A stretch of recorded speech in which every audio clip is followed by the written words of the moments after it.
지난 시간에 성령과 성경에 이어 오늘은 성령과 섭리에 대해 말해보겠습니다. 먼저 시작하기 전에 우리가 알아야 할 게 하나 있는데요. 그게 뭔가 하니 세상은 하나님의 섭리의 장이며 그곳에서 일어나는 모든 일들은 다 그분의 허락하심이라는 것입니다. 하나님은 말씀하십니다. 이사야 45장 7절 나는 빛도 짓고 어둠도 창조하며 나는 평안도 짓고 환난도 창조하나니 나는 여호와라. 이 모든 일들을 행하는 자니라. 그렇습니다. 세상의 어떤 일도 하나님의 장중을 벗어나 일어나는 건 없으며 특히 우리 믿는 이들에게 일어나는 일들은 더더욱 그렇습니다. 따라서 우리에게 주어지는 처지나 환경이 아무리 힘들고 열악하다 해도 우리에게 주어지는 일들이 아무리 작고 사소하다 해도 하나님의 장중을 벗어나 우연히 일어나는 건 없고요. 심지어 그것이 우리를 향한 사단의 유혹이라 해도 그것조차도 그분의 허락하심이라는 것입니다. 여기서 사단의 유혹까지도 하나님의 허락하심이라 하는 건 하나님이 사단으로 하여금 우리를 유혹해 죄를 짓게 하신다는 게 아니라 우리를 유혹해 죄를 짓게 하는 사단을 그냥 두신다는 건데요. 두고 보면 그런 유혹까지도 결국에는 우리 믿는 이들의 선을 위한 것이었음을 보게 되는데 이는 우리 믿는 이들의 지난날의 일들을 돌아보면 알 수 있잖아요. 그렇죠? 그래서 그것조차도 하나님의 허락하심이라 하는 건데 이렇게 우리에게 일어나는 모든 일들이 다 하나님의 허락하심이라면 그렇다면 그 일들 속에는 분명 그분의 뜻이 있겠지요. 그렇잖아요. 아무 뜻도 없는 일들을 하나님이 당신의 자녀들에게 괜히 허락하시지는 않을 테니 말입니다. 우리 한번 생각해 보십시다. 하나님이 우리를 구원하시자마자 바로 하늘로 데려가시면 될 텐데 왜 우리로 계속해서 이 땅을 살게 하실까요? 그렇잖아요. 구원하시자마자 바로 데려가시면 모든 게 간단할 텐데 왜 우리로 이 땅을 살면서 온갖 일들을 다 겪게 하시고 심지어 사탄의 유혹까지도 당하게 하시냐는 거지요. 그건 우리 인생을 통해 하나님께서 하실 일이 있기 때문입니다.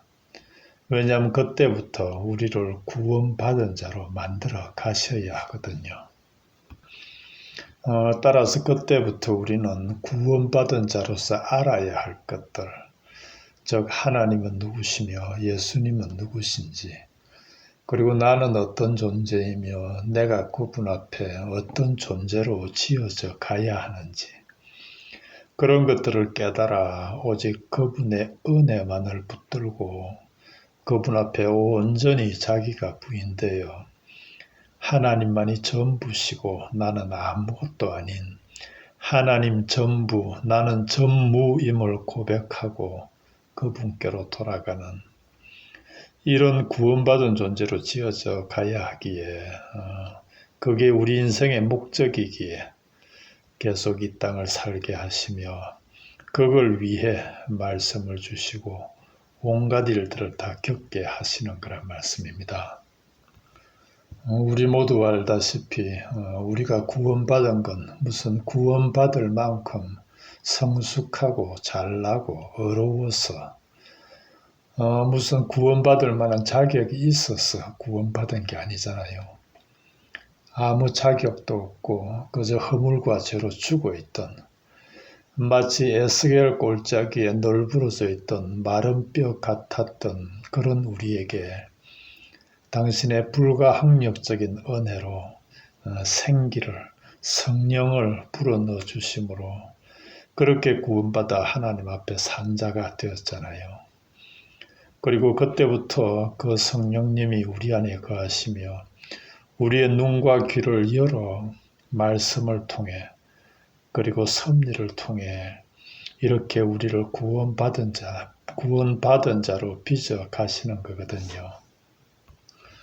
그러니 우리 인생에 일어나는 어떤 일들도 다 우리를 구원받은 자로 빚으시는, 우리의 옛 자아를 죽이고 온전히 자기를 부인시켜 하나님만을 붙들고 의지하는 당신의 자녀로 빚으시는, 그래서 우리 믿는 이들에게 병에 걸리는 일도, 사업이 망하는 일도, 심지어 사람들로부터 이유 없이 비난받는 그런 일도 생기는데, 이 모든 일들이 우리를 당신의 자녀로 빚으시는 그분의 손길이며, 이 모든 걸 우리 안에서 적용시켜 가시는 분이 바로 성령님이란 말씀입니다. 물론 이런 일들은 막상 당해보면 참으로 막막하고도 암담한데요. 그럼에도 성경은 말씀합니다. 로마서 8장 28절입니다. 하나님을 사랑하는 자, 곧 그의 뜻대로 부르심을 입은 자에게는 모든 것이 합력하여, 그러니까 병 걸리는 일도, 망하는 일도, 이유 없이 사람들로부터 비난받는 일도, 사단의 유혹까지도, 물론 그 중에는 일이 잘 될 때도, 재물이 불어날 때도 있지만, 어쨌든 이 모든 것들이 합력하여 선을 이루느니라 하는 거지요. 여기서 합력하여 선을 이룬다는 선은, 헬라 아가토스라는 선은 창세기 1장에 하나님이 말씀으로 천지 만물을 창조하시고 보시기에 좋았더라 하신, 특히 여섯째 날 인간을 만드시고 보시기에 심히 좋았더라 하신 그 하나님 뜻대로 지어져 하나님이 보시기에 좋은 그걸 선이라 하는데요. 따라서 모든 것이 합력해 선을 이룬다는 말씀도 결국 우리에게 허락되는 모든 일들을 통해 우리를 하나님 보시기에 좋은 선으로 이루신다는 그런 말씀인 거지요. 단 우리가 하나님의 사랑하는 자, 곧 그의 뜻대로 부르심을 입은 자라면 말입니다. 시편 39편 9절입니다. 내가 잠잠하고 입을 열지 아니하면 주께서 이를 행하신 까닭이니이다. 어떤 일에든 눈에 보이는 모양으로 그 일을 해결해 달라 매달리기 전에 먼저 하나님의 허락하심으로 붙들고 홀로 잠잠히 그분 앞에 앉기 바랍니다. 어떤 이들은 이런 우리를 보고 게으르다, 연약하다 하겠지만, 우리 믿는 이들의 게으름은 오히려 인간적인 방법으로 바쁜 그게 게으름이고요. 우리 믿는 이들의 연약함은 오히려 자신의 인간적인 뭔가로 강함을 드러내 보겠다는, 즉 자신의 주체성과 존재감을 드러내 보겠다는 그게 연약함이니까요. 오늘날같이 기복적이고 합리적이고 성공지향적인 그런 눈에 보이는 것들만을 추구하는 그런 교회 풍토에 젖어 있는, 그러면서도 믿는다 하는 이들에게 이런 말씀이 얼마나 제대로 들릴지 모르겠으나, 아무것도 하지 말고 가만히 있으려는 게 아니라 모든 걸 하나님의 허락하심으로 붙들고 먼저 그분 앞에 잠잠히 앉으라는 말씀입니다. 그러면 모든 게 하나님의 뜻대로 될 것입니다. 왜냐하니 이를 위해 성령님이 우리 안에 계시니까요. 오늘은 여기까지 하겠습니다.